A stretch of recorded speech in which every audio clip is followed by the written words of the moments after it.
Alright, so, you enjoying your dinner? Yeah, good stuff, right? You enjoying your free champagne? Y'all got free champagne, right? They just came around and gave it to people. Okay, so your free champagne is compliments of one of our new vendor members, auctions.com.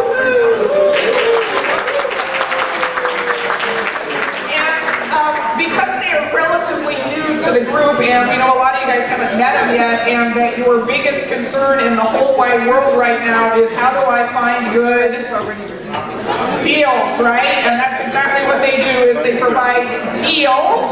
We thought we'd give them a minute or two to explain how maybe even before the end of the year, you guys could get a deal at one of their auctions. So, hold on. This chick just bought you a drink. You need to listen up. Yeah, I represent Auction.com. I'm here tonight with my counterpart, Kayla. And I just want to take a couple minutes of your time to tell you about Auction.com's background, what their mission is, what their goals are, what their visions are. Their mission is to empower their customers to be able to have the best experience in achieving their real estate goals, and they want to do this by providing you with the most experienced team, trusted sources, and an exclusive market of real estate. And their vision is to be the largest and most trusted marketplace for real estate across the nation. And they promise to deliver the best and most rewarding real estate experience. A little bit about their background. They're the nation's largest ballroom and online real estate marketplace. They're privately held. They have over 1,000 employees. They're located in Irvine, California and Silicon Valley.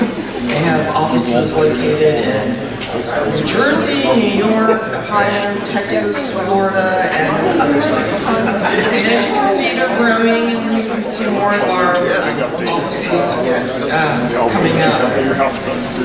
They've been in business since 2007, and since then they have sold a lot of real estate. They have sold over $50.6 billion in real estate. And in 2016 alone, they sold $9 billion in real estate. They currently hold the Guinness World Book of Records for the most expensive item ever sold on the internet, and that was a $96 million commercial real estate property. So you ask yourself, well, okay, that all sounds great, you know, how does that affect me here in Ohio? Well, all of you are aware of the 390 policy, which now all the courthouse auctions are going to have to put their properties online. Now, how many of you have gotten Christmas shopping done so far? How many of you done Christmas shopping online? That's a lot easier, isn't it? You don't have to fight the crowds. You don't have to go out in the weather. You don't have to find a parking spot. It's the same with your investment properties.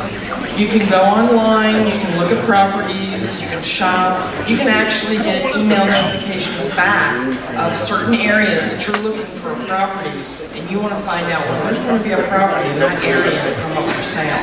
And that's all free. All you have to do is go to auction.com and open an account.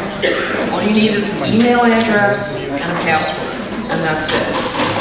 And if you have any questions at all, we've got our table out there. You can get a card from us. You can call our concierge services.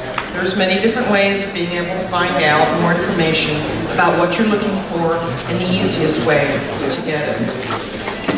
So I guess that pretty much covers it. I wanted to thank everyone for all of their searching online for investment properties. We hope you're enjoying your dinner and the champagne, and you have a wonderful holiday and a more prosperous new year. Thank you. Thank you. All right, so Jerry, can I get you up here? I think Drew gave some attempted sales pitch for the silent auction a little bit earlier, and I hope it was clear enough that you guys understood what was happening. Sarah asked me to remind you guys that we can take credit cards for the top bids. So go out back and up your bid by however much your credit card limit is. I sound like fortune builders, don't I? We can also teach you how to raise the limits on your credit card, and then you can bid even more. However, seriously, again, our auction proceeds are going to a really, really good cause. Housing Opportunities Made Equal. Cincinnati REIA has been supporting them financially for about 20 years. They are a nonprofit association that does a lot of education about how we can avoid intentional and unintentional discrimination here in the tri-state area. So throughout the evening, if you're afraid that somebody is like snaking you on your high bid, feel free to get up and walk over and bid more to protect your bid. The big item of the evening, of course, is the vacation at the amazing beach condo, and I wanted the fellow who donated it here, Gary Fink, to talk a little bit more about what you get if you are the winning bidder of that item. Okay, thank you, Dan. Happy holidays, everybody, first of all. The condo that we have is on Anna Maria Island. And if anybody is familiar with the Tampa Bay area, it's just off of Bradenton. It's about 30 miles from the Tampa Airport, or the Sarasota Airport, or the Clearwater Airport. Equidistant from all three of them. So very easy to get to. Allegiant Airlines, I have done round trips for as little as $84 to Clearwater Airport. So very, very easy to get to. We bought this place at the end of 2015. We spent 2016 rehabbing all three units. There is a two-bedroom, and a one-bedroom unit in this condo. It is literally across the street from the Manatee County Public Beach, which is an absolutely gorgeous beach. If you go back and look at the fold-out here, the evening picture of looking at the sunset, I took that last year, and that is literally across the street from where we are. It is an absolutely wonderful place. Anna Maria Island is old Florida. It's not built up like, if you've been to Siesta Key or any of those that have all the high-rises, there are no high-rises on Anna Maria Island. It's just a wonderful, laid-back place. I will be headed there the day after Christmas myself, so for the rest of the winter. But what you get here is a full week at the condo. You get yourself there. We'll put you up for the whole week. I pay for the cleaning bill and everything after you leave. So literally, you get yourself there and back, and your expenses while you're there. Just an absolutely wonderful, wonderful place. Depending on the week that you choose, it is up to an $1,800 value. Don't try to go there at Easter, because then it's almost $3,000. Okay. But during the summer, we're offering anything from the 1st of May all the way to the week before Christmas next year. It was any time in that time period. And again, it's up to an $1,800 value. The last bid that I saw was Eric Cotton. We got to top him. He's on there for $500, and so go back and bump this up. Again, all the proceeds are going to Housing Opportunities Made Equal, a wonderful organization, and like Vina said, that we've supported for about 12 years now. So again, happy holidays, everybody.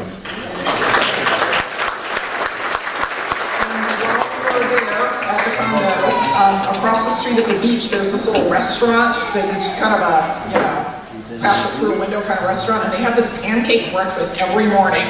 It's like $8, and they give you like this many pancakes, so you can just eat one meal a day over there. And about an hour away is Indian River, hour and a half away is Indian River, and you can swim with the manatees at Indian River, and they say you can't pet them.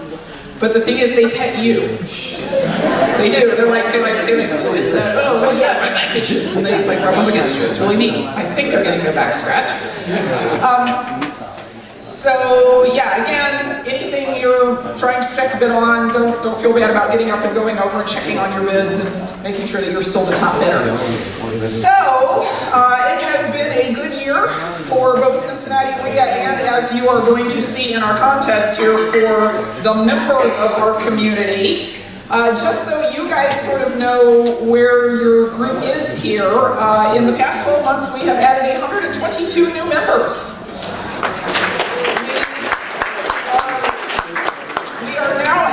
total of 771 members and affiliate members.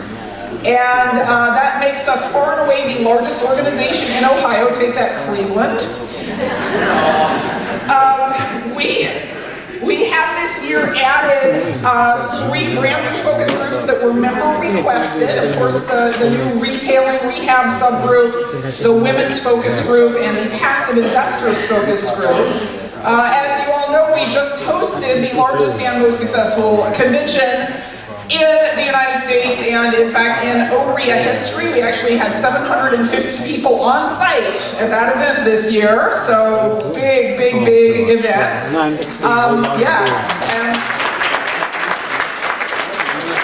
thanks to our growing size and our move to this new facility, which I think you would agree is much better than our old facility, we've been able to attract some wonderful local, regional, and national experts this year to help you guys grow your own real estate investing businesses.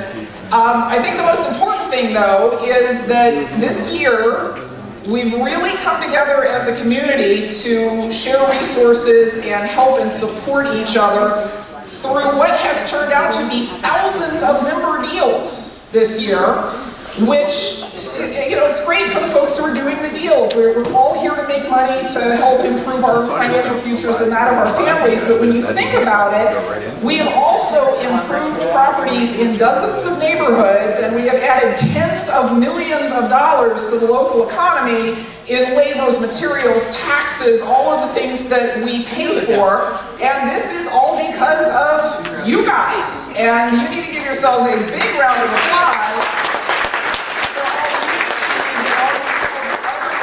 you to achieve as well. But there are, of course, folks within the association who put in hundreds of hours a year of volunteer work to make all of this happen. To make the meetings go, to make the newsletters go, to make all of the stuff that you're able to take advantage of, but you kind of don't have to see the sausages being made. So I'd like to recognize some of them right now. If I call your name, if you would please stand up to be recognized. Our focus group leaders, Northern Kentucky Focus Group, Tom Turlow and Brandon Brewer. Please stand.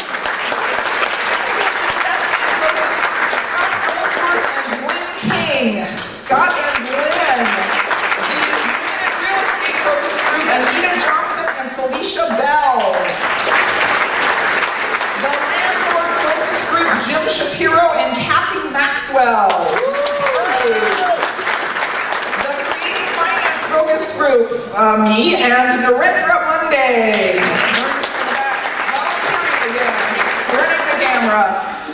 The Friday morning meetup, Cheryl Long and Kathy Maxwell, or Cheryl in the back. The luncheon meeting, Max Arroyo. Max Arroyo, is Max here tonight? The rehab focus group, Joe Davidson and Eric Kottner. The wholesale focus group, Michelle Clayton and Cheryl Long. Group, Matt Adams and Adam Terpstra.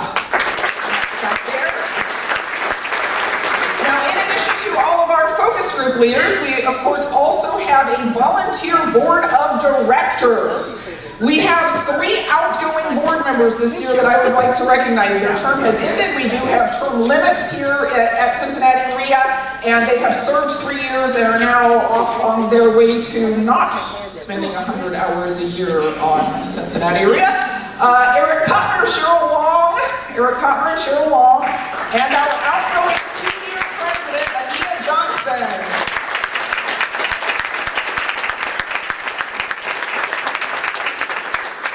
We of course have 2 incoming board members to replace them, Felicia Bell and Derek Christensen.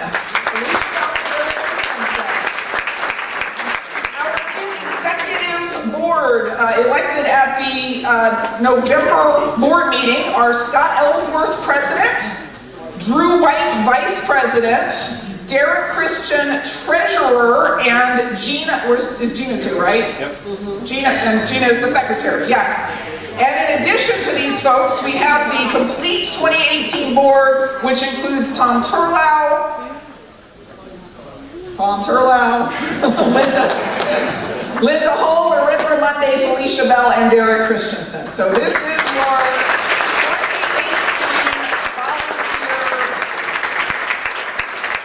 2018 volunteer award. So, none of this stuff happens. None of the support, none of the resources, none of our ability to negotiate discounts or to go stand in front of the North College Hill Community Council when they decide it would be a good idea to charge landlords $50 a door to own rental properties in College Hill, or to stand up to City Hall about their $500 long grass fines, without the biggest, best community we could possibly have. And we don't continue to grow without welcoming new members into our community. So if you are a guest this evening, would you please stand and be recognized? Yes. And yes, stay standing, because someone's going to put a piece of paper in your hand right now. And that piece of paper is a RIA membership application, and we would love for you to become a member of this huge, exciting, excited, supportive community. And you can do that anytime. You can go online anytime you want, you can join, but I'm going to give you a $500 reason to do it tonight. And the $500 reason to do it tonight is if you join during your first meeting, which is tonight, you walk away this evening with this goodie bag that has over $500 worth of education about real estate investing in it. Now, I'm not going to go through every single item that's here, but we have, you see if they're saying ours wasn't this good when we got it. Constant improvement, that's our goal. We have a couple of mini courses in here on things like ways to make quick cash in real estate. We've got one here on renovations, little renovations for massive profits. We've got a bunch of CDs on introductory topics of things that you're going to need to know if you're going to be in this business, like how to buy HUD properties and how to find deals that are not in the MLS, because that's not how we're finding deals right now. There just aren't any good deals in the MLS. How to raise private money. We've got introductions to note buying. We've got your awesome t-shirt that all Cincinnati RIA members are asked to wear to work at least once and get a picture when your boss sees it. It says unemployable for those of you in the back who can't read it. Join tonight. You get all of this plus a starter pack of contracts that include purchase agreements, assignments for your wholesale deals, leases, lease options, mortgages, all the stuff that you need to start with. Cost us $2,500 to put that together because lawyers charge money to draw contracts. But we give it away to folks who join at their first meeting at no charge. So you've got the form. It's $247 for the entire year to join. Gets you into all the meetings, all the focus group meetings, gets you access to our amazing library, gets you a free website, and if you join tonight, this very cool package of stuff. Also, Cincinnati RIA has a money-back guarantee on membership, because if this is your first meeting, you're like, ooh, they have turkey dinner at every meeting. And then they talk about deals, and that's not actually how our meetings normally go. Usually we have a couple of lectures about different aspects of real estate investing, and I know we're kind of asking you to marry us when we're just on our first date right now. So the money back guarantee is this. It's an amazing group. It will make you a ton of money. It will save you a ton of money. If you need people to encourage you, they're here. If you need people to answer your questions, they're here. If you need people to kick your butt, because you know you should get off of it and you're not getting off of it, right? Right? There are people here. There are people here who will do that for you. You will avoid big mistakes that you don't need to make, and you will make deals that you should be making but are afraid to make. If in a year you can come back to us and say, nope, that wasn't true, I didn't get what I expected out of my $247 membership, we don't even ask questions, we just write you a check for your dues back. All we ask is that you attend 6 meetings in the next 12 months, any 6, doesn't matter. And if you don't agree that it's the best possible investment you could have made in your real estate education, we'll give you your money back, no questions asked. So nothing but upside to joining, ladies and gentlemen. All you gotta do is fill out that form and give it to Sarah or Ropa before you leave. They will trade it for one of these amazing goodie bags. We have some, it is a good deal. What do you mean it sounds like a good deal? See, that's the thing, that's the number one of becoming a real estate investor, is when you see a great deal, you just grab it and figure out what to do with it later. Am I right, investors? Isn't that how it works? This is that great deal. There's like no downside here whatsoever. So you have learned well. All right, so it is time to start our Deal of the Year contest, and we're going to start with the most creative deal of the year. So I need my two folks who are in that category, Michelle and Kyle. I need Michelle and Kyle to come to the front of the room. Do either of you guys have visual aids you need loaded up? I'm going to say, okay. Drew, can you come and open Kyle's?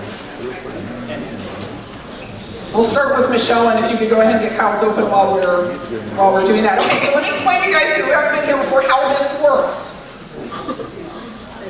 There's bragging rights at stake here. There's an awesome plaque. There's a guest appearance on the Real Life Real Estate radio show. And you all get to decide who wins. So the way it works is, these guys are going to do their best to convince you that they had the most creative deal of 2017. And then they are going to turn their backs to the audience, and you guys are going to vote on which one actually had the most creative deal. So listen up, take notes if you need to. Get ready to sorely disappoint somebody. And we will start with Michelle Clayton. All right, good evening, everybody.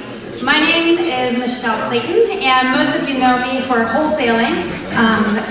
So typically, I'm doing a wholesale deal, get $7,000 quick and done. That is not this deal. This deal was actually a creative financing deal that I did this year.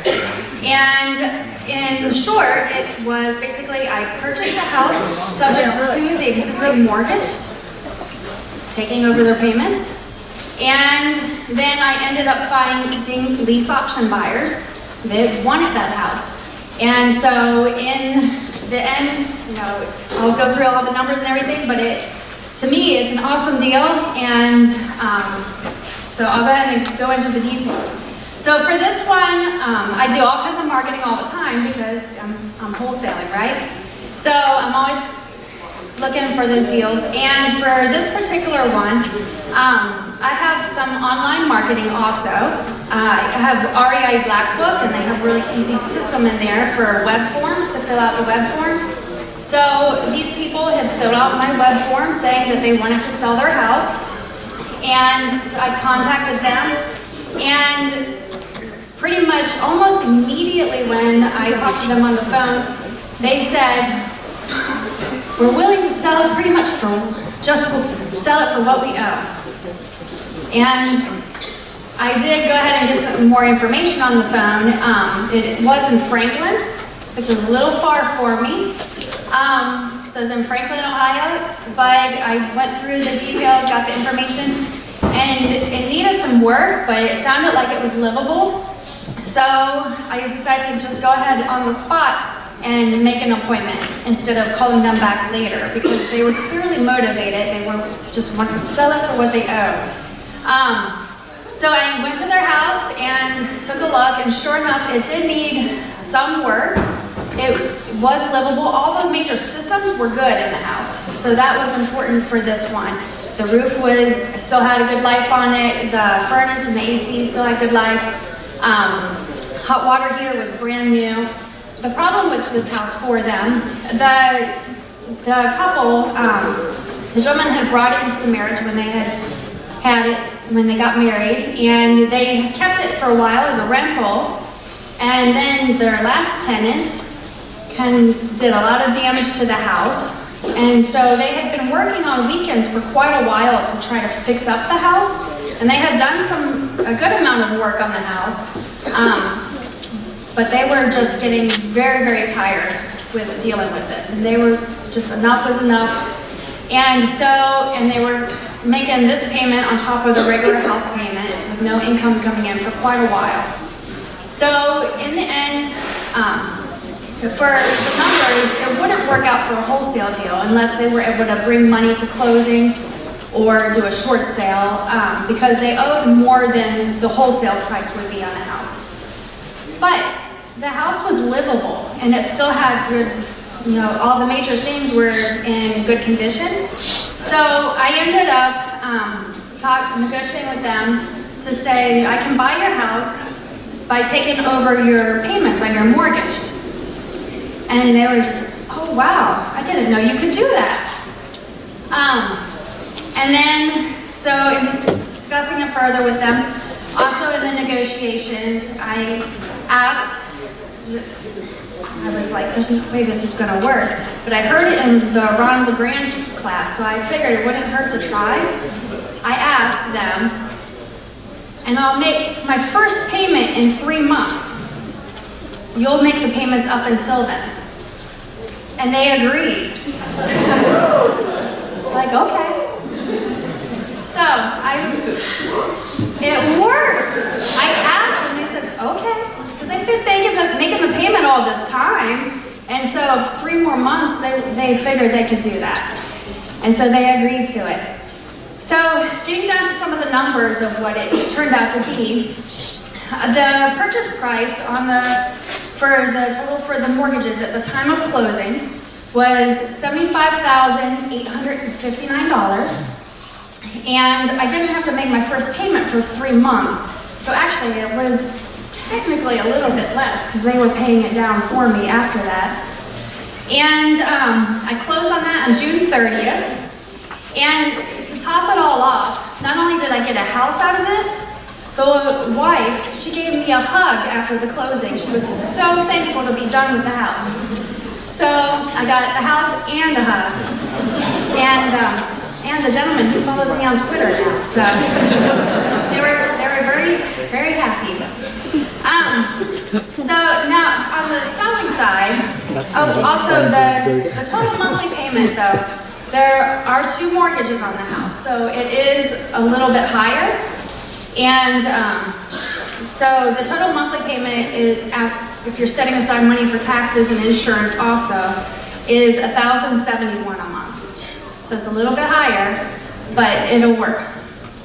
So now on the selling side, like I said, it needed some work, but it was livable. So the after repaired value on the house would be $120,000, and it needed, like for a homeowner to do it themselves, if they were doing some of the work like painting and doing stuff over time, it needed painting and flooring.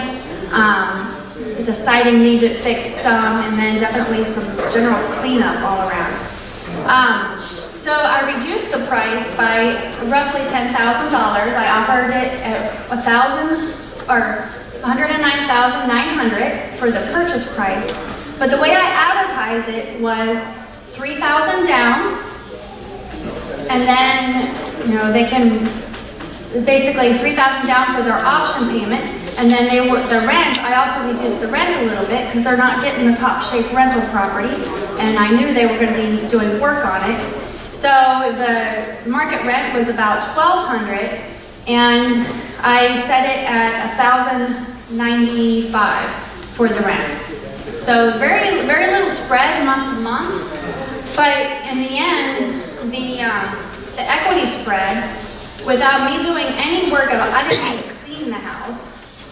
And because I was able to arrange this financing for the tenant buyers that I got, the equity spread on the house, once we get it to closing, is going to be about $34,000. So I'm willing to sit a little while they do all the work, and then eventually we get to closing and I get that chunk of money. But to top it off, another creative thing I did was, because I'm trying to increase my monthly cash flow some, I offered, would you like to pay extra every month that would be applied towards your down payment? And they agreed. They agreed to $100 extra every month. And I did offer to match them because I wanted to incentivize that. I offered I would reduce the price $50 for every $100 extra a month they paid. Then that increased my monthly spread by $100 a month. So that's another creative thing I added on because I asked, would you like to pay more? So, in the end, This guy's got a square or something. let's see, to make sure I got all the important points for you. So basically, coming to closing, I brought $103 to closing to buy the house. And I got $3,000 upfront from the option buyer. Net per month, I'm getting $124 a month. Plus, because the mortgages were older mortgages, as of the time of purchase, every month I'm getting $275 in principal pay down, and that will just increase over time. Plus, the people, their credit is almost good enough they could go buy a house now. They just need to tweak a couple of little things, so that ideally should be able to buy within a year. And at which time I'll get that chunk of roughly $34,000 once they're able to actually close on the home. So,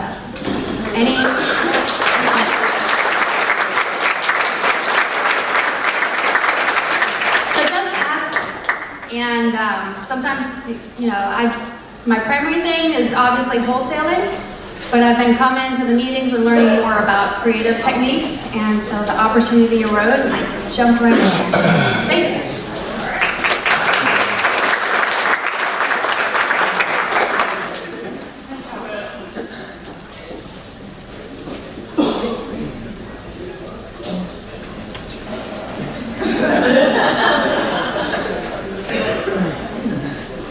All right, so my name's Kyle.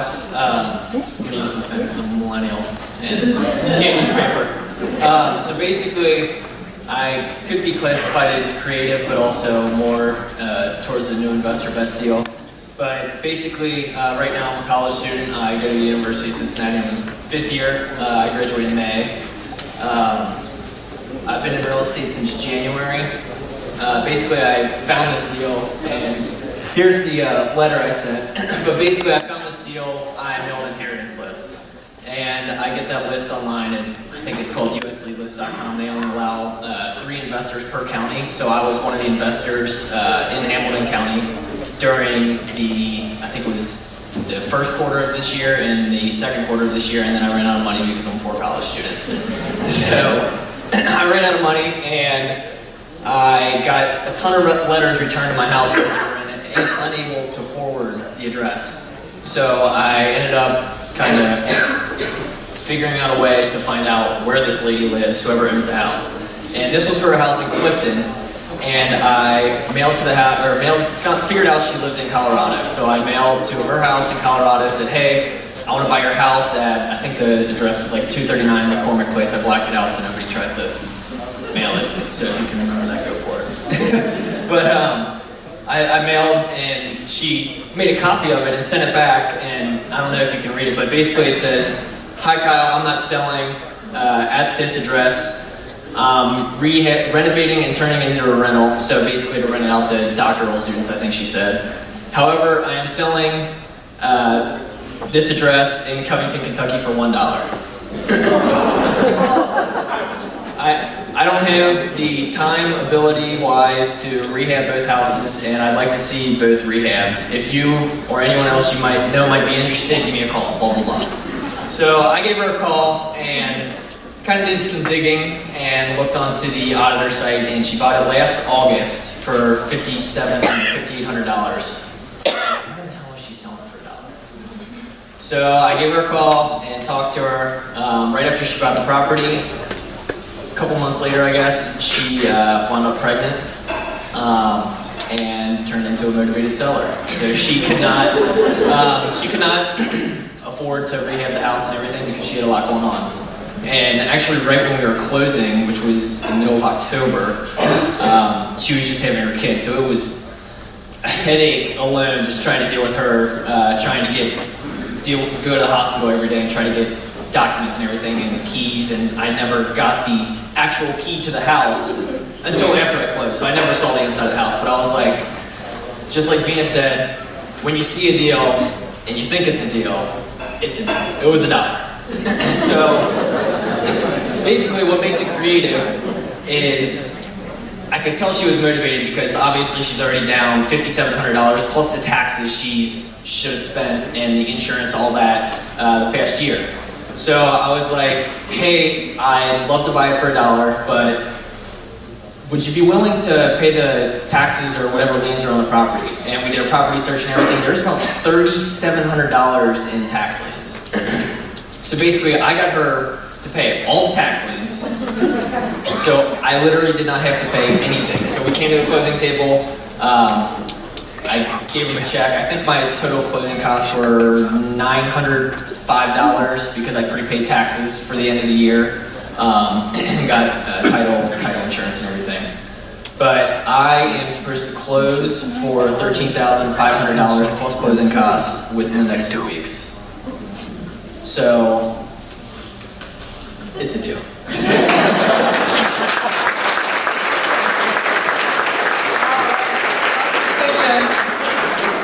Tough decision to be made here. The candidates, competitors up here, turn your backs. You ready? Okay. All right. So I'm gonna have you vote in the same order in which they presented, and just a silent raising of the hands will be fine. Who thinks Michelle, with her subject to / sell on lease option deal, has the most creative deal of 2017?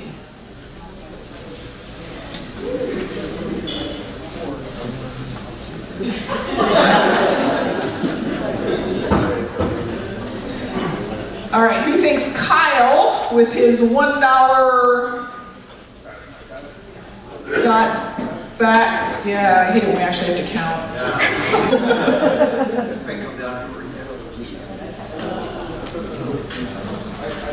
All right, and the winner is Michelle Clayton.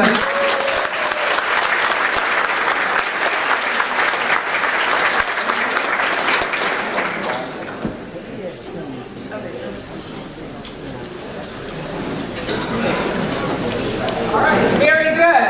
Okay, so it was just pointed out to me. It was just pointed out to me that I skipped one of our volunteer focus group leaders when I was listing that long list of folks. And that is Dave Jasper, who co-leads the investor luncheon and is actually here tonight. I saw Dave earlier. Where is Dave?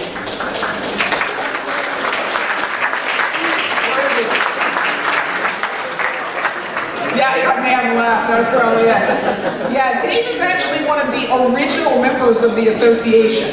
Like back when it started in 1976, he was on the membership rolls. So, guess he left. Okay, so next up, can I get Darren Carey to the front of the room? What? I need you. Somebody does.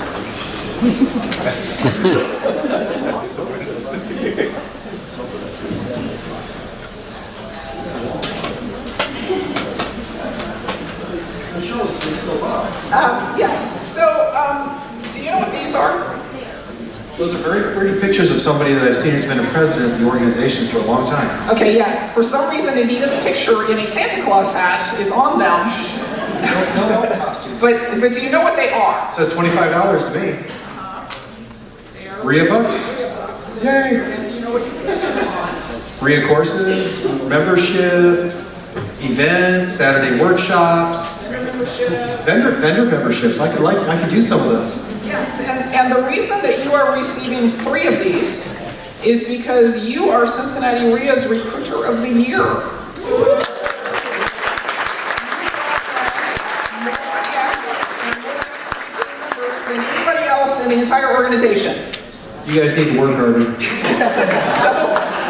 So we thank you very much for that, and all of you guys can receive RIA bucks like this because every single time you tell a guest about this great organization and why they should join, and they come in and join, whether they join as vendor members or regular members, you receive RIA bucks that you can spend on whatever is available here to spend at RIA. So Our number one form of growth right now is word of mouth. People just telling people that they need to come and join the organization. If you have a concern in the back of your mind that goes, well, I found this little gold mine and I don't want other people to know about it, let me tell you something from 25 years dealing in the local real estate market. You would rather have educated competitors than uneducated competitors. It's the uneducated ones that are out there offering $20,000 more on properties than they should. It's the uneducated ones who become slumlords and get us in trouble with the city. It's the uneducated ones who wholesale wrong and they leave a path of mad buyers and sellers behind them and they get reported to the state. Trust me, you want everybody playing by the same rules. And they have no way of learning the rules if they're not a member of Cincinnati REIA and learning about all the laws and ethics and so on here in the tri-state area. So anybody you know that you think ought to become a REIA, bring them with you, send them here, have them call the office, send them the website, whatever. If I call your name, there are REIA bucks waiting for you at the registration table because you have sent at least one member, at least one guest who has become a member. You don't need to do this right now. I'm just letting you know. Arnessa Allen, Brady Milton, Shirley Roberts, Andrea Strauss, Danielle Stutler, Ben Bauer, Felicia Bell, Tim Campbell, Donise Carr, Renee Cheatham, or possibly Cheatham, I don't know. Kimberly Clay, Drusilla Clayton, Scott Ellsworth, Chanel Fleming, Daryl Harden, Verdell Hicks, Keno Hollins, Jonah Hyun, Jim Jimison, Kay Lake, Pam Mallory, Deb Meyer, Javier Montoya, Anthony Napier, John Neal, Donald O'Neill Jr., Teresa Pollard, Cam Russ, Jim Shapiro, Rush Shively, Ruth Smith, Kathy Stutler, Joyce Thomas, Cheryl West, Kylan Wilson, and Dan Young. Thank all of you for letting folks know about Next category. Best deal by a new investor. If you are Judy Now, Dave Hildebrand, Joyanne Wells, or Ricardo Anoyo, would you please come to the front of the room? Please come to the front of the room. It is time. It is time for your presentation. Not so fast. I'm starting with whoever came up first, and I guess that's Dave.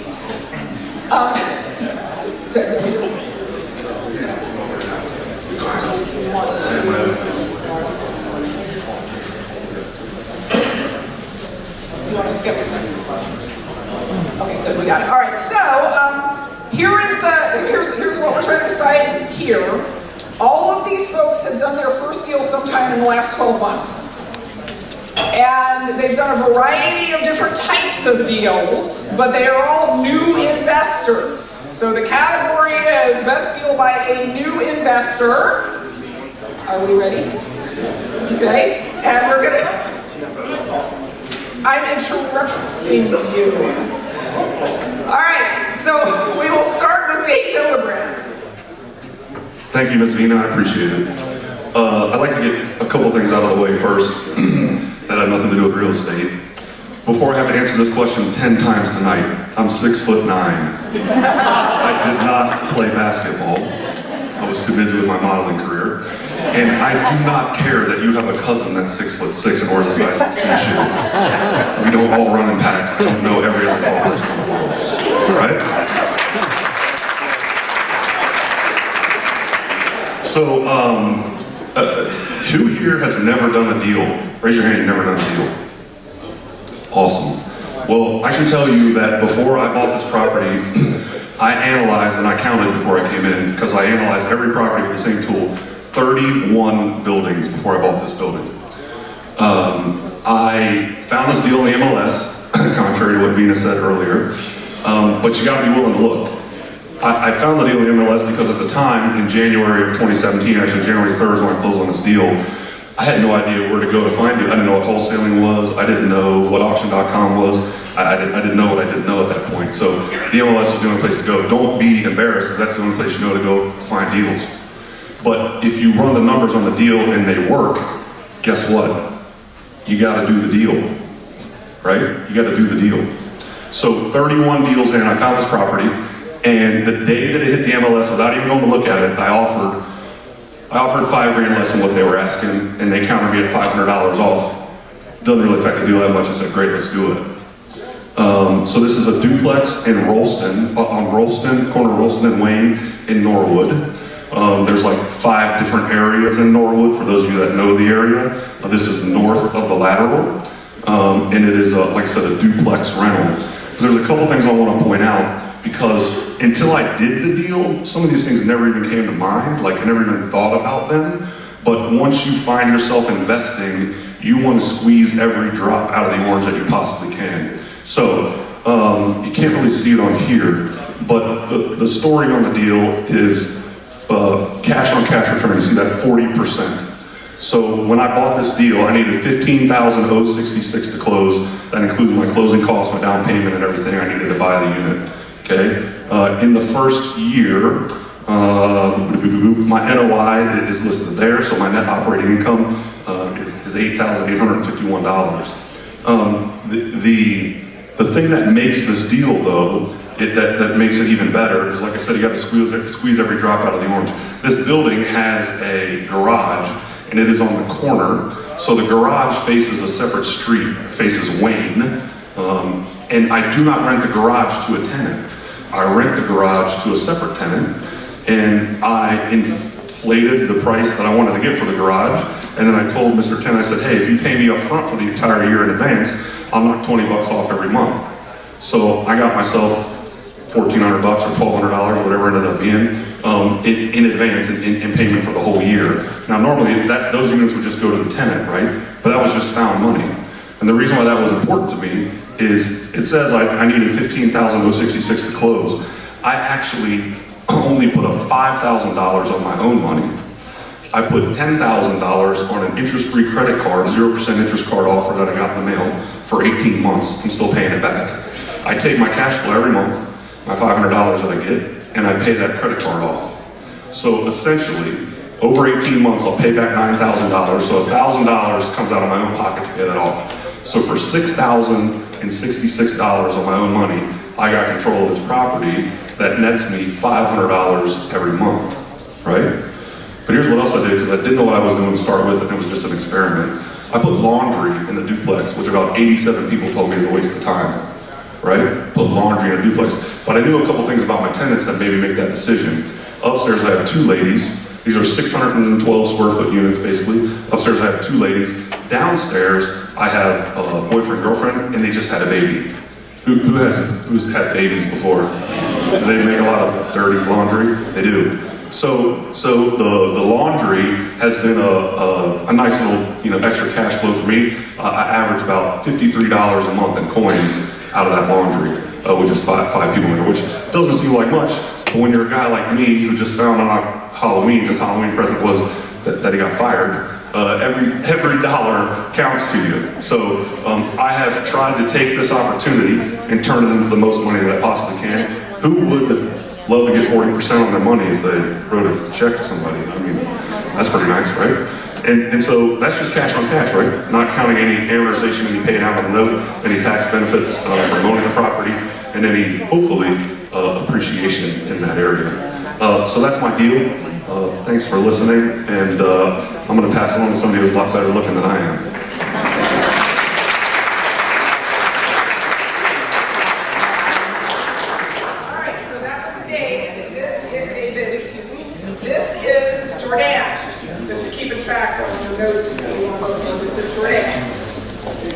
Good evening.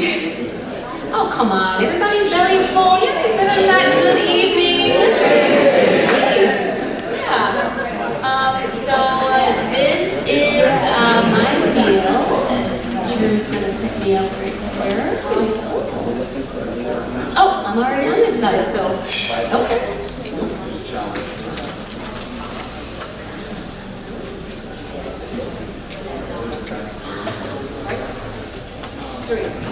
Okay, so my name is Jordan Wells.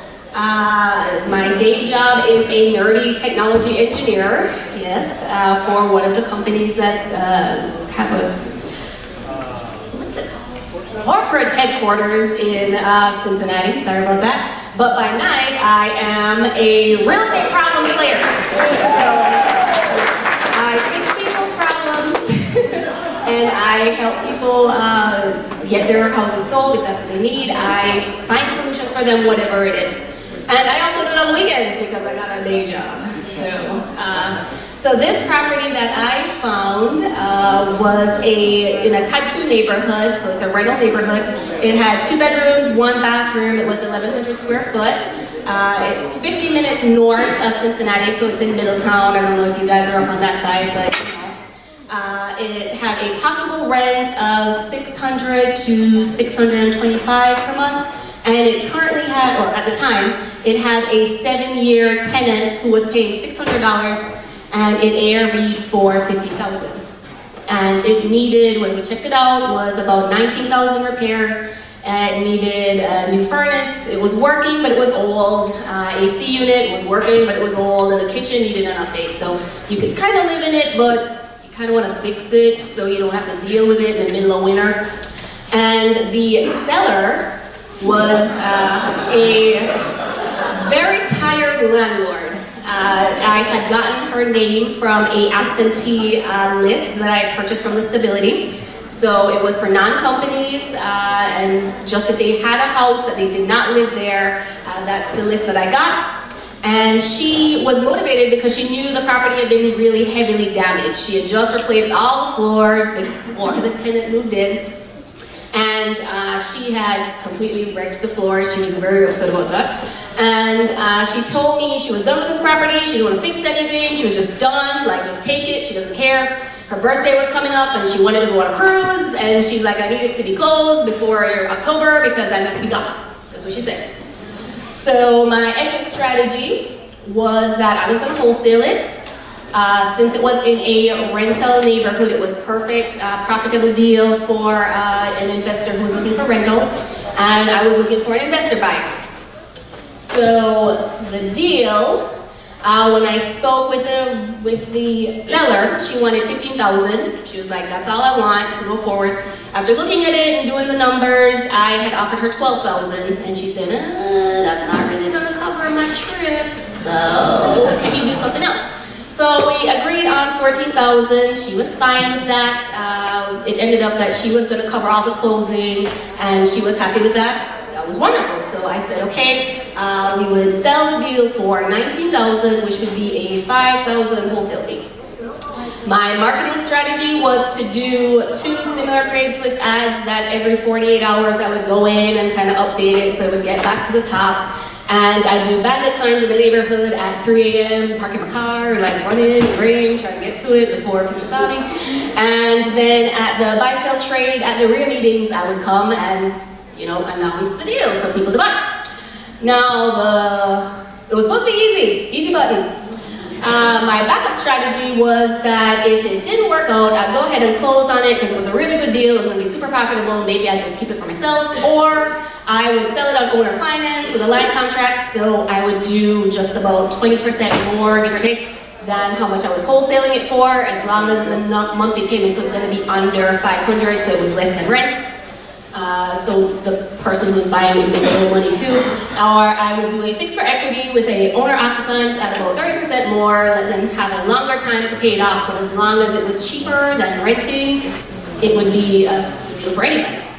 So here are my numbers. I ended up selling it to an investor that I met at a buy-sell trade in a land contract 6 weeks after I had closed the deal or signed the contract with the seller. She went off on her trip. 2 weeks after that, I ended up closing with the buyer. So I had purchased the property from her for $14,000. I sold it for $22,900. And she gave me the buyer gave me a down payment of $5,000. So I owner financed $17,900 to her at 10% for 5 years. And so my profit was just about $14,000, so 98.7% of how much I paid into the deal.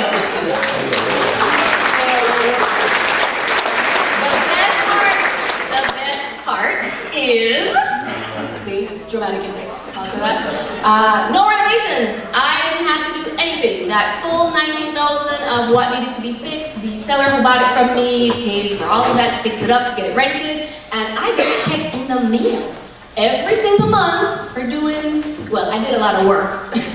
But right now, I don't have to do anything. I don't have to deal with tenants, I don't have to deal with fixing anything, I don't have to get calls about the toilet, or about the basement, which I did get for other stuff. So I don't have to worry about any of that. And another good part is that the buyer actually pays me more every month, so I get a little bit extra. She pays me $500 every month, and it just goes into my bank account. It's wonderful. So just quick lessons learned, because I'm a nerd and I like to do that. Plan for the calls. When I had advertised for the deal, I got a ton of calls. Lots of people who wanted to either rent it or lease option, real estate agents who wanted to list it, all kinds of things. And I didn't have anything where it was like a recorded line to tell people about it. I was answering like tons and tons of calls every day. Be nice to tenants, because the tenant was still in the building at the time when we were going to wholesale it. And after about the second visit of getting inspections, she kind of got irritated and didn't really want to have people in and out the house anymore. But that was fixed with a $10 gift card to Kroger. So people like free groceries. And started the day of the contract, because the day I signed the contract was the day of a RIA meeting, and the ink wasn't even dried properly yet, and I didn't do the buy-sell trade, and that put me 2 weeks into waiting before the next buy-sell trade. And I'll go really quick, but what worked really well was having a place to ask questions. So RIA is a wonderful place to ask questions. And talking to more experienced folks and getting their insight, creating a timeline. When I didn't have the wholesale deal done by a certain time, I started to figure what else I could do, whether dropping the price or going to my backup plan. And then, of course, having backup strategies and always asking if they have more, because the person I bought this house from has 3 more. And we're in the process of talking about offers on those 3. So that's my deal. Thank you so much.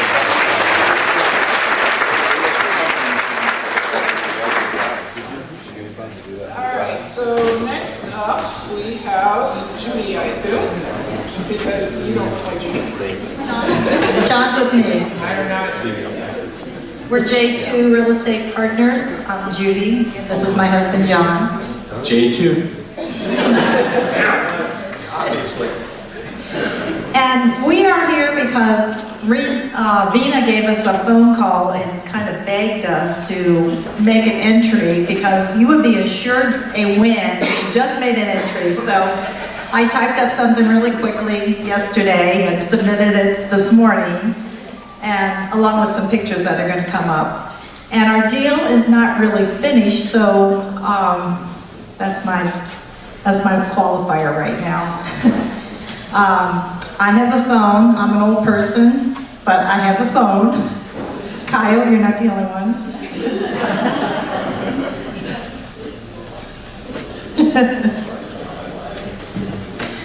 So John and I are retired. I was a school teacher. John was a dentist.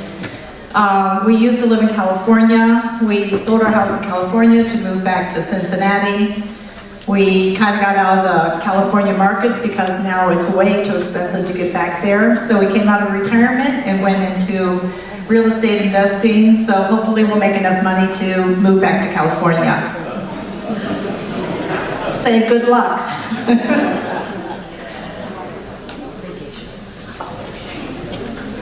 So I will talk to anybody. John and I were looking at a property in the spring here in Cincinnati.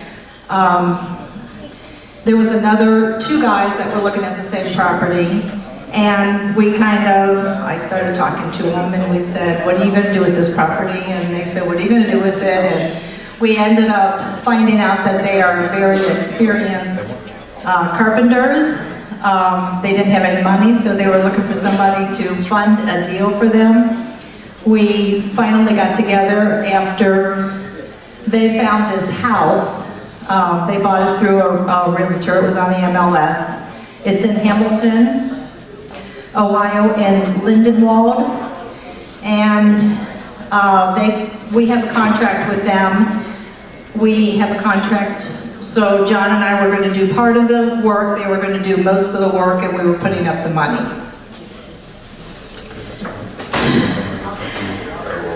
The only thing that happened that was not good during our 3 months of renovating this house was that John kind of couldn't finish his part of the work because he fell down a flight of stairs and broke 10 ribs in the scapula. So that was 9 weeks ago, but he was able to get back to doing some work at the very end.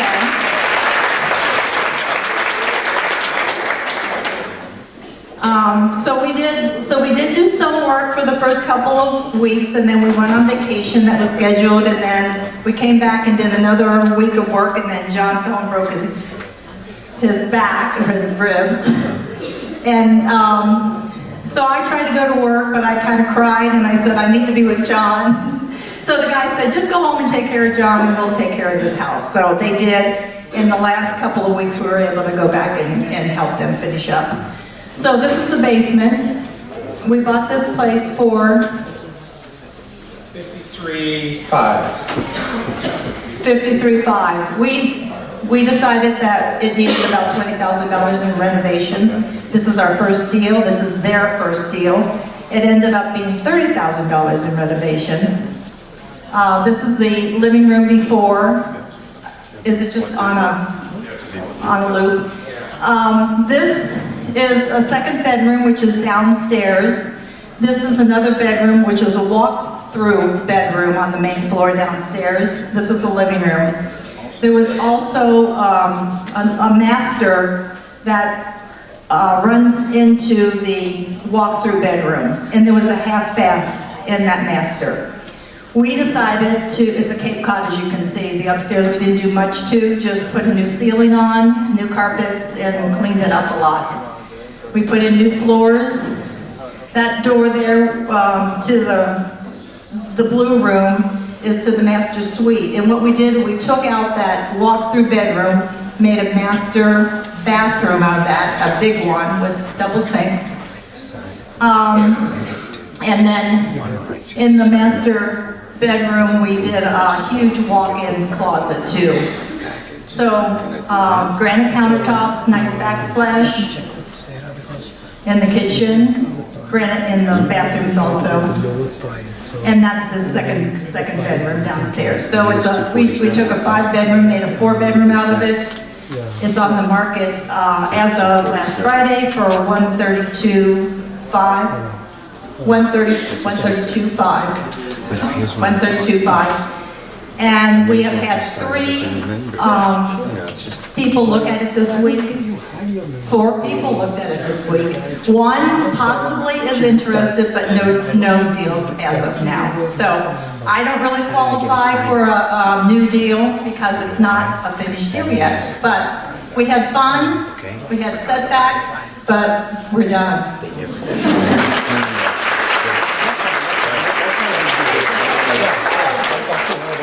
Rocardo, am I pronouncing that right, or is this a misprint? It says Rocardo. Ricardo, okay, good enough, all right. Hello everyone, my name is Rick and I'm a new investor, and I actually just started on this investing, I guess about 5 months ago, and I came across a lady. I guess she was really motivated. She got a duplex in Hamilton. I guess when she originally put it for sale, it was like listed for 85. Then she dropped it to 75. I went look at the property, and it was in a good, decent condition. So she said, if you like the property, I can drop it to 70. I'm like, okay. I like literally just bought another property within a week. So I told my realtor to offer $55,000 cash, and first she said no, she wouldn't do it. The next day, that realtor called me and said the lady was still, if I was still interested in the property, she would take $55,000. And then I did a little bit of work myself, about $2,000, $3,000 top. And I was gonna keep it for rental, kept it a duplex. One of the persons that came and looked at the property, she ended up liking the property and wanted to buy it from me. So I did have the property for like 2 months top, and I sold it for almost $30,000 more than what I bought it. Owner finance, she gave me some money down, and I'm gonna finance the rest. She gave me $20,000 down. I'm gonna finance $64,000 at a 10% for 12 years. So it's gonna be a good one. You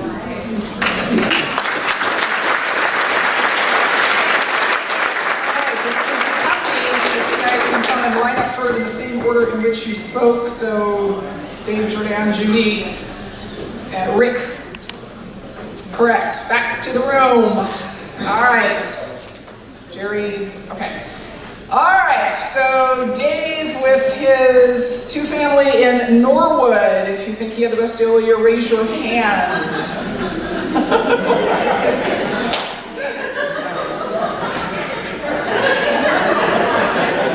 All right. Jordan, Wonder Woman of real estate investing.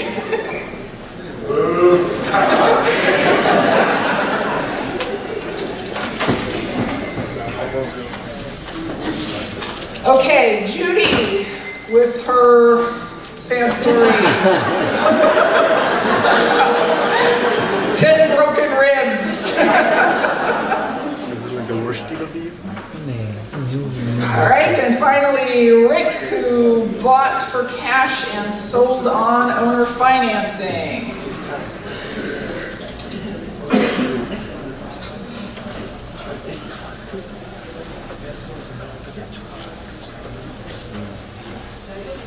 Okay. All right. So the winner of the best deal by a new investor for 2017 is Jordan Wells.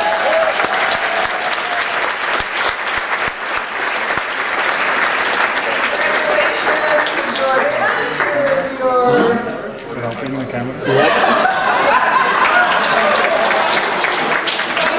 You forget she's Wonder Woman. All right.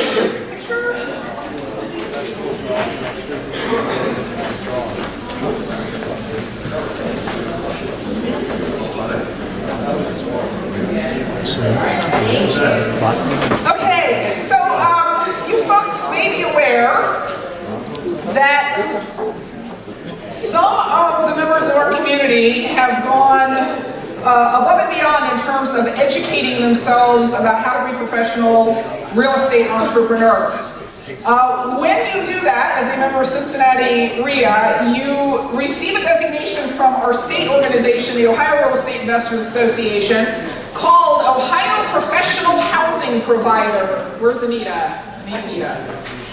Called Ohio Professional Housing Provider. There are fewer than 1,000 designated Ohio professional housing providers in the entire state of Ohio, because receiving this designation requires that you get 60 hours of education in a broad-based range of topics, laws, etc. You get that education by coming to the Cincinnati REIA meetings and actually checking in. Not sneaking past the ladies at the check-in desk, but in fact giving them your name, because our computer system does track your hours if you are here. This year, Cincinnati REIA graduated more Ohio Professional Housing Provider designees than any other group in the state of Ohio.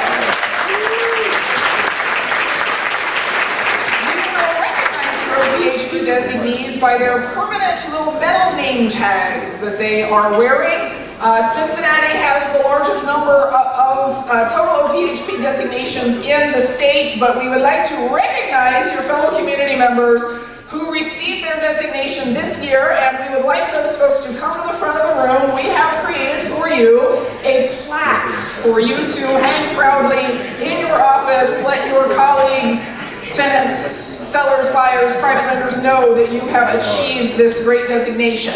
If I call your name, please quickly come to the front of the room, get your plaque, and then hang out for a minute so we can take a picture. Deborah Barrett, Derica Bonds, Derek Christian, Brian Cook, Scott Ellsworth, Mark Heisman, Carol Inskeep, Bob Kistler, Michelle Necht, Kathy Maxwell, Rohit Nadala, Andrew Nagel, Christina Neubauer, Donald O'Neill Jr., Caetano Siquiera, Ruth Smith, Tom Turlau, and Kevin Zamora. These are your OPHG designees.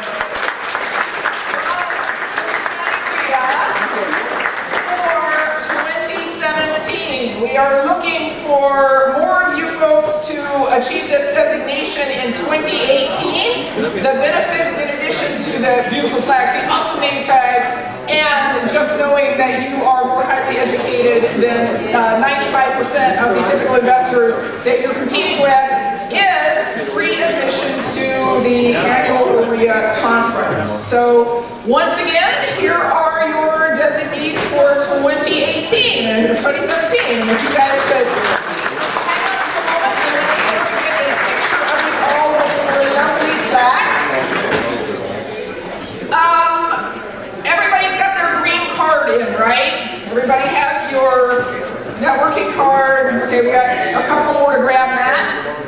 Matt, people are holding up green cards and we're about to give away a $247 membership to RIA GC to somebody. Oh, Cheryl Long.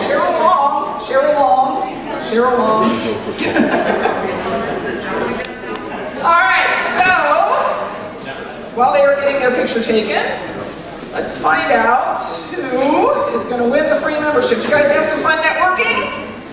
Did you meet some people that you hadn't met before? Some of whom have done some pretty impressive things, right?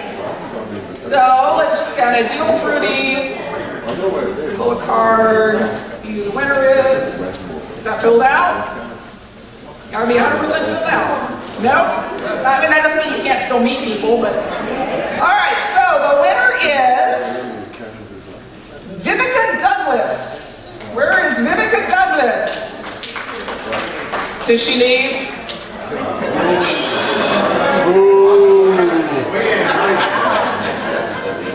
What do we think? Must be present to win? Yeah. All right, let's do it again. Okay, the winner is Michelle Billington? Michelle. Michelle Billington.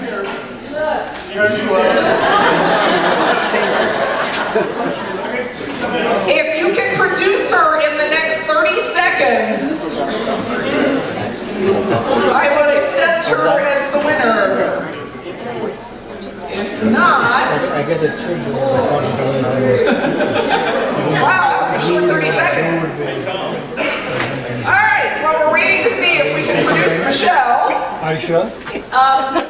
If you have a silent auction bid that you need to protect, it is time to do that because we are, during this next segment, right after this next segment, we are going to be picking up the silent auction cards, and whoever has the top bid when we pick it up is going to be the winner.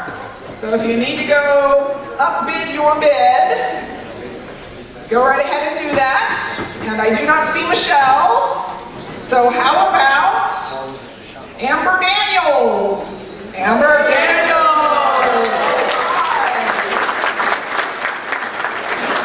You're the winner, my dear. Free 12-month membership to Cincinnati RIA.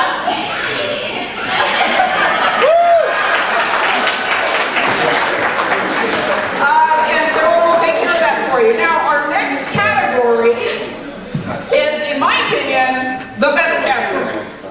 It is the most educational for you. And only people who make a lot of money in real estate are brave enough to enter it. And that is the worst deal of the year.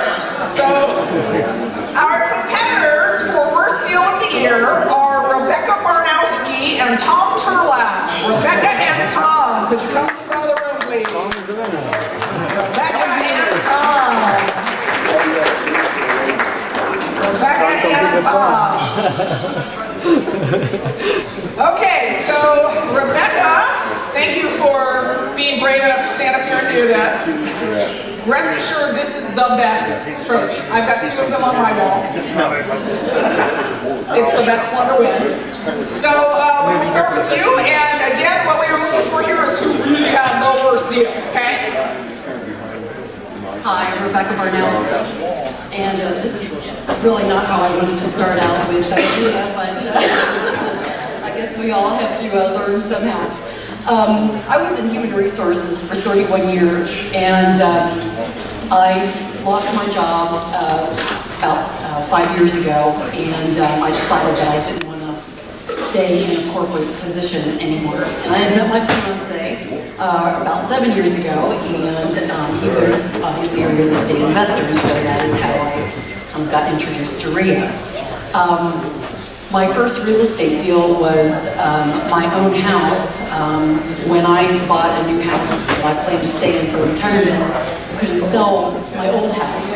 And Jeff, my fiance, said, well, why don't you just rent it instead of trying to sell it? And so that was my first real estate deal in this business. So I rented the house that I used to live in for 15 years. After that, I bought a couple of HUD houses. And one day, Jeff and I, we were deer hunting actually, and we were driving down Old Blue Rock Road, and I saw a Coldwell Banker sign for sale on Lakewood Hill.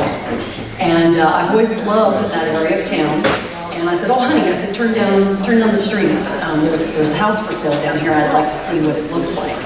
Well, the moment we turned down the street, all of a sudden there was a for sale by owner sign in front of this little shack that sat on an acre of land. And I guess the first lesson is don't let your emotions drive your real estate deals. Because I fell in love with this little piece of property on Lakewood Hill. And so we stopped, and they actually had flyers in the mailbox. And I picked up the flyer, and the guy had a little bit about the house, and he had it listed originally for $30,000. And the price $30,000 was crossed out, and he had $20,000 handwritten in. And so I took the flyer, and I said, I'm going to call this guy because I want to talk to him about this property. So long story short, I ended up buying the property for $13,500. And my intention was to renovate it, just like I had done some of my other houses, and to rent it, turn it into a rental. Because surely everyone wants to live in a house with an acre lot, right? So anyway, I figured it would probably take about $30,000 to fix up this house. And I thought even if I ended up having to sell it, surely I could get $60,000 or $70,000 in this neighborhood for a nice neighborhood home. So I thought, I really couldn't lose. Well, as I started to get into rehabbing this house, it became quite the nightmare. The first thing I ended up having to do was the foundation was collapsing on one side of the house, and so I had to get somebody to basically prop up 2 sides of the house, tear down the foundation, and rebuild my block foundation for me. While they were doing that, I was doing work in the yard, because see, this person who had owned this house, they didn't know what grumpy was. And I basically had to get a dumpster to just clean up the yard. So I filled up probably, what was it, 30-ton dumpster with just yard waste. And if you don't know, you cannot dump tires at Rumpke. They make you collect them separately and pay for them separately. Well, the first call to Rumpke, they don't want to count tires. You can't bring them up there if you have more than 10 because they don't want to count them. So if you have more than 10, they will send a dump truck out to your house and collect them for you. They will count them as they load them into the dump truck. Well, I had 63 tires the first time around. The second time around, I had 32.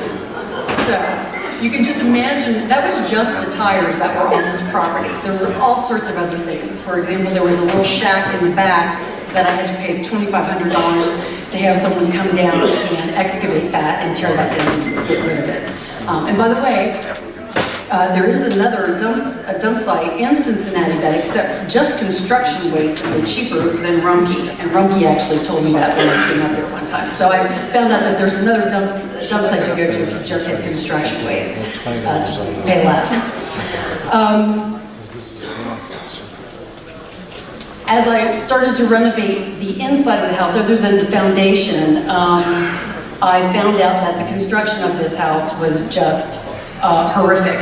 In fact, I thought, as I took all the drywall off the walls, I thought, I don't know how this house is still standing, because nothing was square, nothing was adhered properly. I mean, it was just a complete nightmare. So the first thing we needed to do was decide whether or not we were going to reinforce the roof or actually replace it. And we propped up part of the roof, and we started replacing parts of it. And slowly began to realize that that was just not going to work. So the whole roof, we decided, needed to come off. Okay, we're running out of time. So anyway, needless to say, after finding all the things that were wrong with this house, I ended up having to basically tear the entire house down to the foundation and rebuild it. I ended up having to learn how to get permits, which is something I had never done, and inspections, framing inspections, insulation inspections, final inspections, IBI. I decided, obviously, after putting all this money in, so paid $13,500, ended up having $96,000 into all of the renovations. Decided that I was not going to be able to rent that at going rates and get my money back anytime soon. So I decided to sell it. I listed it for $135 for sale by owner. After 4 months on the market, I did not get any offers. Got lots of lookers, and I think they were mostly people in the neighborhood who were interested in seeing what had happened to this house. And so I ended up getting a real estate person to list my house for me. I ended up getting an offer fairly quickly. I accepted an offer for $113,000. After closing costs and all were said and done, I walked away with a check in my hand for less than $5,000. Now, the one thing I forgot to mention is the $96,000 that I put into the house did not include my labor over a 3-year period. So the other lesson, like my fiance keeps telling me, is count your labor when you are considering your rehab costs. And I've learned that the hard way. So I think that's really about it. So that was my worst story of the year. All right, Tom, come on up. My only question to you is, how did you decide which of your deals was the worst one? It must have been a tough decision. My name is Tom Turbaugh. This is actually the worst deal that never was. It might be a category unto itself. It's really the best deal of all the deals that are out there, except for all the other deals that are out there. I was cutting grass one day, and this family came up in a car, an old car, and it was packed. They said, we really have to sell our house, and we have to sell it fast. Now, they saw my pickup truck, and if any of you have seen it, I've got a 3-foot tall by 8-foot long banner on it. We buy houses. So, and actually this is the second, well, it's probably the third deal with that, if you call this a deal. Anyway, so I went down to look at their house because they were close, because they were desperate. So, I think you've probably seen movies where people go into a house that's on fire and they open the door and it just blasts them out. Well, as soon as I went in through the front door of this house, that's about what happened. This thing brought tears to my eyes. I had never smelled anything that bad in my life.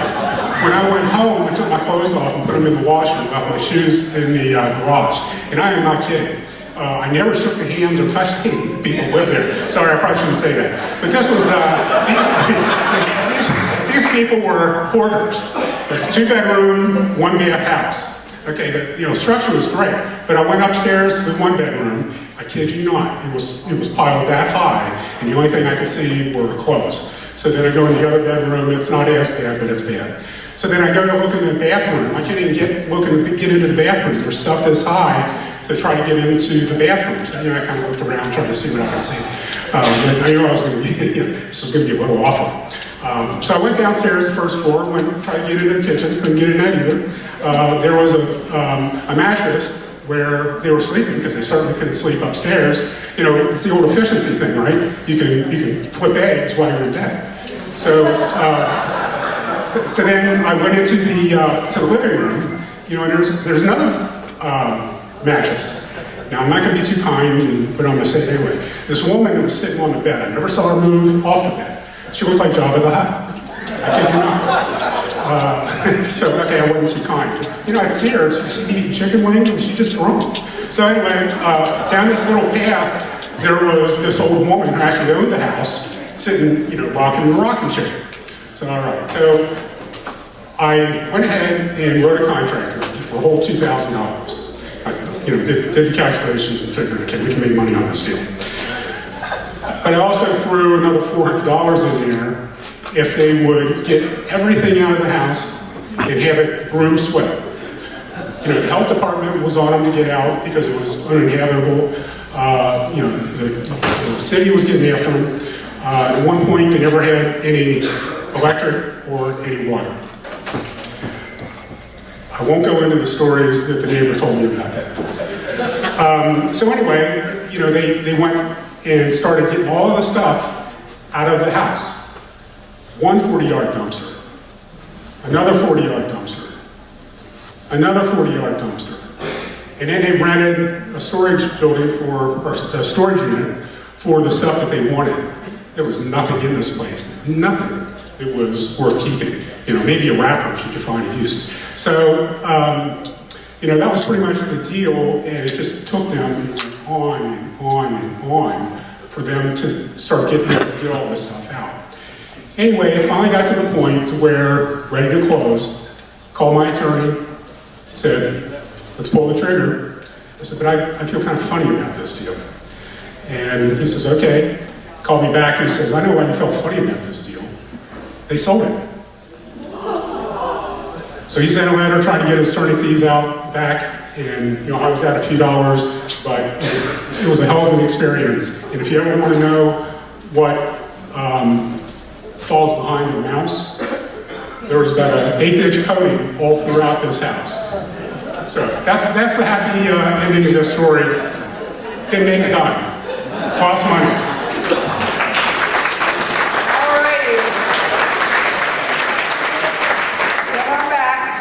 Okay, so for worst deal of the year, and by the way, this is also your 2-minute warning to go make sure you still have the high bid in the auction. Rebecca, $5,000 for 2 years worth of labor. 3 years worth of labor. Okay, Tom, we're making no money on the most disgusting house of all time. All right, and the winner of the worst deal of 2017 is Rebecca. Congratulations, I guess. If you need to protect your bid, go do it. If somebody could go start picking up the bid sheets for me.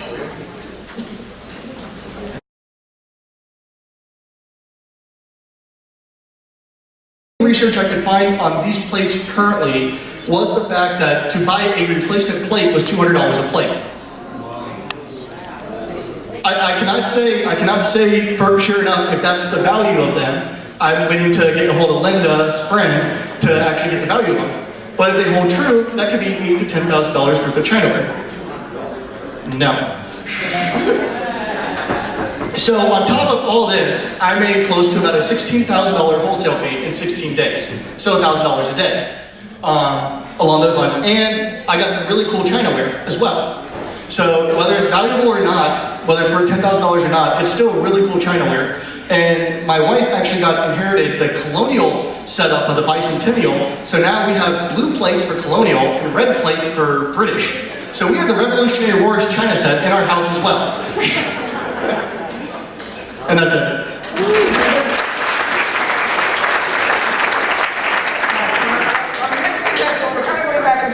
determining whether he should be in best deal by a new investor, because this is also his first year in investing, I know, or best deal overall. And we kind of decided to put him over here because it was, I don't know, you got to run through the money here. So, this is Alan. There's a person in Montgomery that I think priced your China.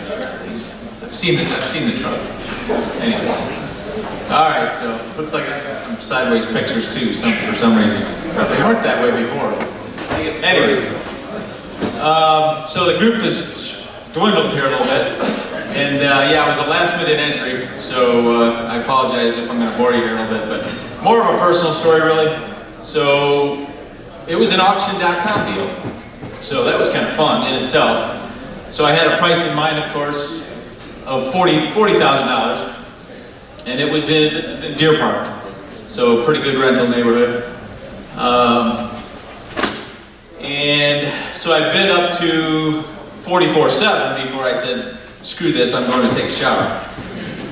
So I just left it. The next day, I think I probably was bidding against the computer because I understand they do that a little bit. I went to one of their seminars recently.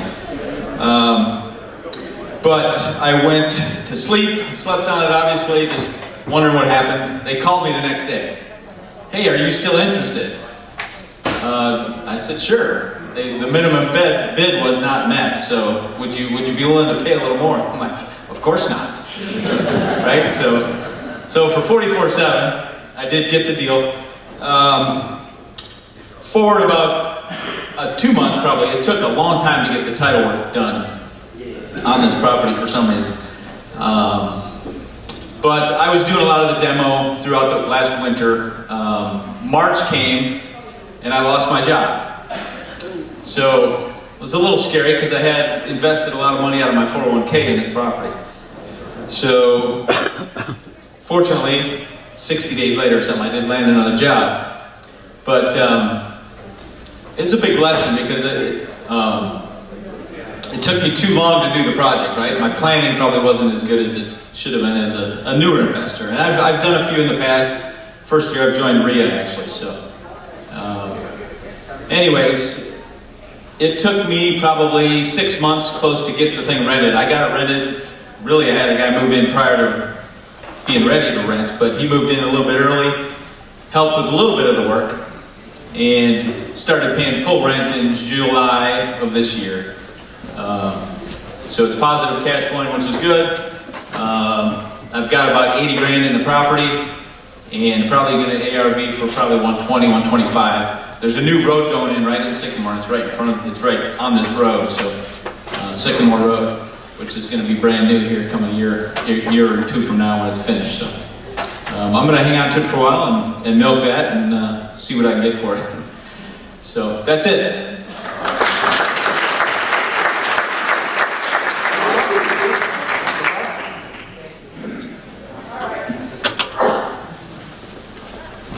Solved the mystery of the thing that was bid upon that we couldn't figure out what it was, that Andrea Strauss won. Is Andrea back yet? She's got the opportunity not just to go on vacation to Jerry's condo, but also to take a bunch of wine and chocolate with her as she goes. She won the gift baskets. And I really hope she comes back, because I don't want to take it home again, because if I take it home again, it's not, there's going to be empty bottles. And then Linda, okay? All right, so for the best deal of 2017, deal like Eric's wholesale deal, where he put it up on the market and made a very quick $20,000 plus China. Or deal like Alan's deal, remembering that this was new investor deal right here. That's pretty good, right? Yeah. All right, so the winner of the best deal of the year for 2017 is Eric Kottner.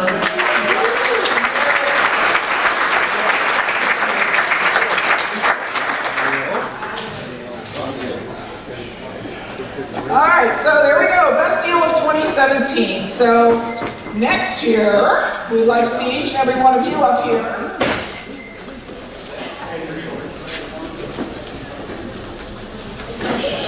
Preferably with the best deal award, not a worst deal award. All right. If you need to join tonight or renew your membership, go see Sarah and Ropa before you leave so that we can welcome you as part of our community in 2018. Otherwise, we will see you on